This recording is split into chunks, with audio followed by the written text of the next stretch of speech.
Assalamualaikum warahmatullahi wabarakatuh. Perkenalkan nama saya Mega Rukmanan Rakel dengan NIM 23000018108. Pada kesempatan ini saya akan mempresentasikan materi dengan judul Social Engineering, yaitu salah satu bentuk ancaman dari keamanan informasi yang memanfaatkan kelemahan manusia. Materi ini merupakan bagian dari tugas proyek mata kuliah keamanan komputer. Kita masuk yang pertama yaitu tujuan pembahasan. Tujuan dari pembahasan ini adalah agar kita dapat memahami apa itu social engineering, jenis-jenisnya, contoh kasus yang sering terjadi, serta bagaimana cara mencegah dan mengulanginya dalam kehidupan sehari-hari.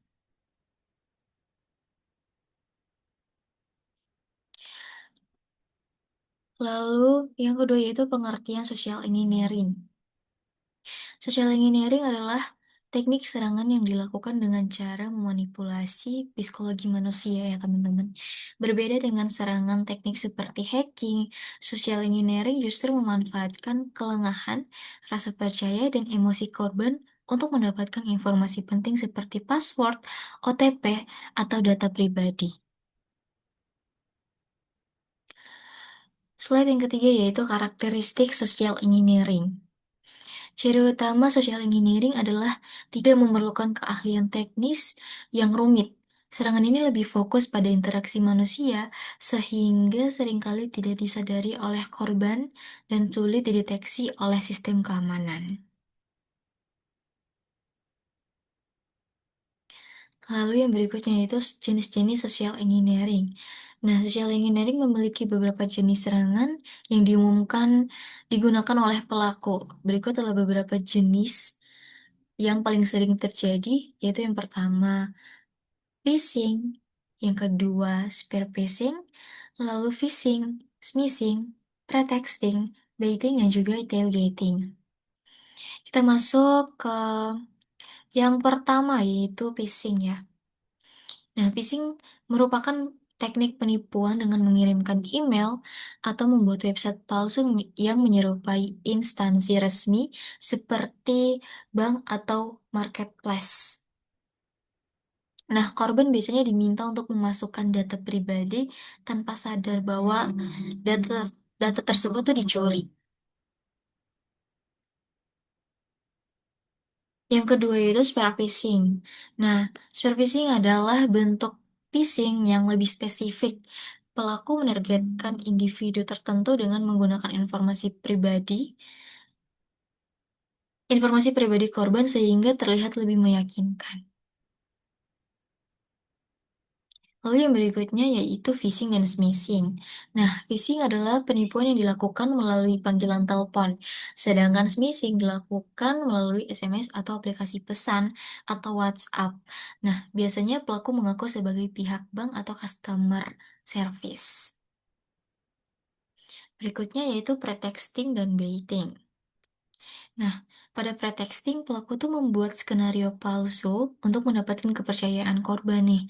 Sedangkan baiting menggunakan iming-iming hadiah atau file gratis yang ternyata berbahaya. Lalu yang terakhir yaitu tailgating ya.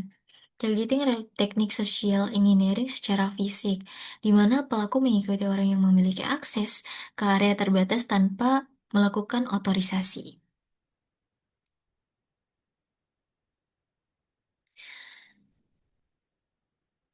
Pada slide berikutnya, yaitu kita masuk ke contoh kasus. Contoh kasus social engineering yang sering terjadi adalah email palsu yang mengatasnamakan bank dan meminta OTP serta link undangan palsu yang dikirim melalui WhatsApp. Biasanya banyak tuh.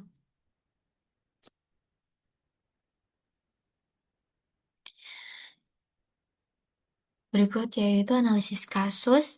Pada kasus ini, korban kurang waspada dan langsung percaya terhadap pesan yang diterima. Akibatnya, data pribadi korban berhasil dicuri dan disalahgunakan oleh pelaku. Kita masuk pada software dan hardware.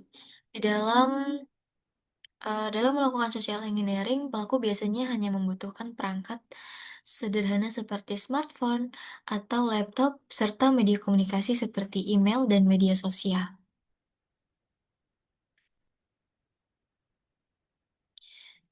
Lalu yang berikutnya, dampak social engineering. Nah, dampak social engineering sangat besar ya, mulai dari kebocoran data pribadi hingga kerugian finansial dan hilangnya kepercayaan terhadap sistem keamanan. Lalu yang berikutnya yaitu pencegahan social engineering. Pencegahan social engineering dapat dilakukan dengan meningkatkan kesadaran pengguna, selalu melakukan verifikasi informasi, dan tidak sembarangan membagikan data pribadi.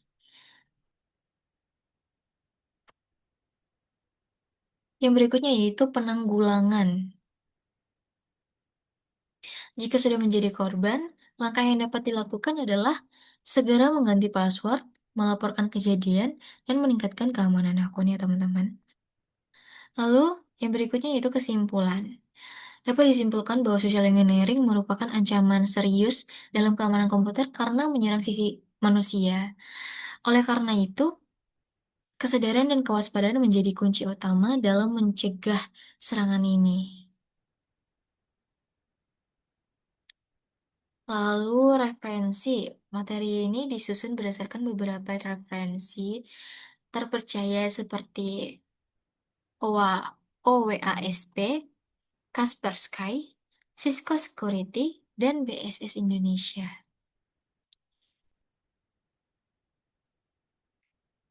Yang terakhir yaitu penutup ya.